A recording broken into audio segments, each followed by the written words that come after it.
From the first minute, Succession has been a cynical, absurd tragicomedy commenting on many things. The top-heavy nature of modern capitalist America, the sheer nonsensical scale of inordinate wealth, greed, entitlement, politics on a micro and macro scale, and somehow a hell of a lot more. The extremely Shakespearean approach to the plot, themes, and defining moments merges beautifully with the comedic style to form a full package that is so rich with ideas and entertainment value at any given moment. And yet, because of that, it's easy at times for some of the substance to get lost for the viewer. And that can be okay, because at the end of the day, art is about enjoyment of some form, and what each viewer takes away from it, not about taking away the exact same thing as everyone else. But I digress. The TLDR of this is that Succession is about so many things that it can feel overwhelming at times. But for me, the most primary among these ideas is that of the nature of family. How people, and specifically in this case, the Roys,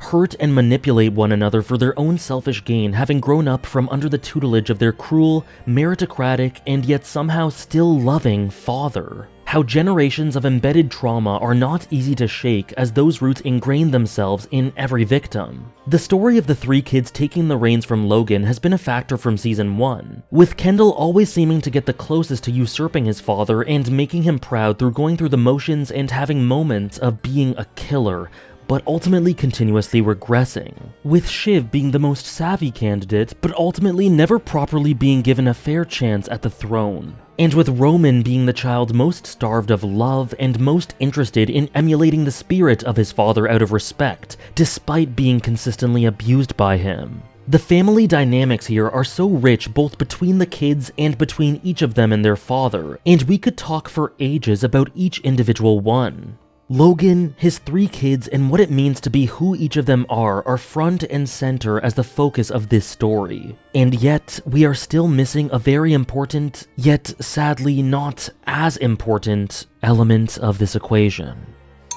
Easy, Con. I'm the eldest son. Okay. I'm the eldest son. Whoa. And I must be considered, and I need to be taken into account. Con, we're talking about what I actually lost. Shut up. What, you're hurt? I didn't see Pop for 3 years. But your spoon wasn't shiny enough. Huh? It is not all about you. I thought you loved me. Asshole. I do love you. I love all three of you pricks, but what do I get from you chumps but chump change? Fucking chump change. Well, fuck you. I'm here for your mom's wedding, and I proposed to my fiancée. And no one has said congratulations. No one. Connor Roy is Logan's first son from a previous marriage, and half-brother to Kendall, Roman, and Shiv. And while he is similar to them through being a result of his familial experiences and embedded with this heavy fixation on Logan, he is also incredibly different. He is not even thought of as a contender to take the throne by all involved, and he is treated as something of an afterthought by those in the business, his family, and devilishly, even the show at large sometimes. He is decidedly not as central a character as the main four, and while that is an organic byproduct of the story structure, something about that also feels deliberate and a little meta. If you take a look at YouTube, the platform has been littered with video essays about Logan, Kendall, Shiv, Roman, Tom, and Greg in recent years, and especially as the final season has heated up. But I have yet to find a single video focused on Connor, who always seems to be mentioned as a less important afterthought or addition. He is a forgotten man. By his family, by the corporate world he inhabits, by the audience, and even intentionally by the show at times. And yet, through contrast, his characterization and role help inform us about so much of what this story is saying. In terms of personality, Connor is definitely cut from a different cloth from his siblings, mostly bereft of the cutting cynicism and harshness that characterizes a lot of their words and behavior. Although it is very important to mention that this does not make him good in any sense. He is still permeated by privilege and indolence, and some of the behaviors he displays between the lines towards Willa early on are extremely concerning. But I say this to illustrate that he is detached and different from his siblings, and a big part of that is his less intimate relationship with his father, having stated a few times throughout the story that he went long periods without seeing Logan. This is summed up beautifully and sadly through Connor's gift to Logan on his 80th birthday. a batch of traditional sourdough starter, reminiscent of how it's made back in Logan's home country of Scotland. Now, this isn't the best execution of an 80th birthday gift, and it won't win any awards, but there was thought behind it to try to give his father a little piece of his original home, and it was obviously unappreciated, just like his efforts to be loved in general. Connor is a defeatist who despises the cutthroat world of corporate politics and prefers not to engage when things get tough, likely something he picked up from Logan being too domineering for his comfort as a kid. And Logan does not want that in his children. He wants them to be fighters, to progress through the cruel adversity he sets for them and come out the other side better for it, like he did in life. Now, with regards to this, I think we can safely conclude that Logan realized that Connor is not the type of child he wanted, and so as a result, Logan simply didn't care for him all that much and restricted most of his interactions with him as playing the part of the bare minimum a father must do. A pale shadow, full of disappointment and realizing that this relationship is not one he values. Out of his kids, he is the most genial and nice to Connor, but that in itself is key proof that he likes him the least, because he digs into those he loves. I could understand some thinking of this evaluation as harsh, but I really don't think he cares much for him. Logan treats Connor with kid gloves the entire series and didn't spare a second thought for his wedding due to his business dealings, and I think that about sums up his thoughts on his eldest son. We also learn throughout the story that Connor's mother experienced severe psychological issues and extreme bouts of mental illness. And we don't need to read too much between the lines to see that this could easily be due partly to Logan. This was so traumatizing to Connor that after his mother was taken into an institution, all he did was eat cake for a week straight, which his own family mocked and derided him for. All in all, Connor's family life is deeply sad, with the only person who could have possibly genuinely loved him driven to mental illness and taken away, and his only remaining family thinking of him as an afterthought and an embarrassment. As a result of this, he is filled with a deeply rooted anxiety and feelings of inadequacy and insecurity with regards to his reputation and being worthy of his name, and he acts outwards to compensate for that. He places a disproportionate importance on menial tasks like the temperature of butter during dinners simply because these are under his purview, and he must always be at his best to impress Logan and make him proud. He comes up with the absolutely bizarre idea to run for president in a futile attempt to make something of himself, while only making himself look like a bit of a joke to those whose opinions matter most to him. Without excusing any of his misdeeds, he's a sad character, and a lot of his actions are what he has learned as a response to the specifics of his horrible upbringing, like most characters in the show. He is ultimately hollow and pointless as a member of the family, only in meetings out of obligation, given mundane tasks that he overcompensates for in order to impress while sitting on his cash from the comforts of his ranch. Even the episode titled after him is ironic, being memorable for something completely removed from him. He's a brushed-aside character of futility. While Logan is consistently disappointed with and manipulates the main three siblings, he at least engages with them. But with Connor, all it's ever been almost his entire life is standing on ceremony because it's what he is obligated to do as a father, which is far from enough, obviously. And Connor's first words upon hearing of Logan's death tell a story of their own. They come in two parts, both very hard-hitting for different reasons. Firstly, oh man, he never even liked me. And secondly, Hey, sorry, you know what? I'm sorry. I don't even know what I mean. He did. I never got the chance to make him proud of me. While the former hits slightly harder for me due to it being his initial gut reaction to not being able to see his father again, both of these are true. Speaking of Connor's deepest and most genuine feelings and the honest resonance of his character. Logan Roy abused all of his children, and he was a horrible father, but the truth is that he loved Kendall, Shiv, and Roman. I don't think he ever loved Connor, because there was only ever one way that any of his children could ever have made him proud. And while the other three failed, they at least showed occasional signs of potential. But Connor, he was never close at all. You know what? It's fine. Really? Yeah. The good thing about having a family that doesn't love you is you learn to live without it. What? Connor, that's You're all not... chasing after Dad saying, oh, love me, please love me. I need love, I need attention. Well, I think that's the opposite of what just happened. You're needy love sponges. And I'm a plant that grows on rocks and lives off insects that die inside of me.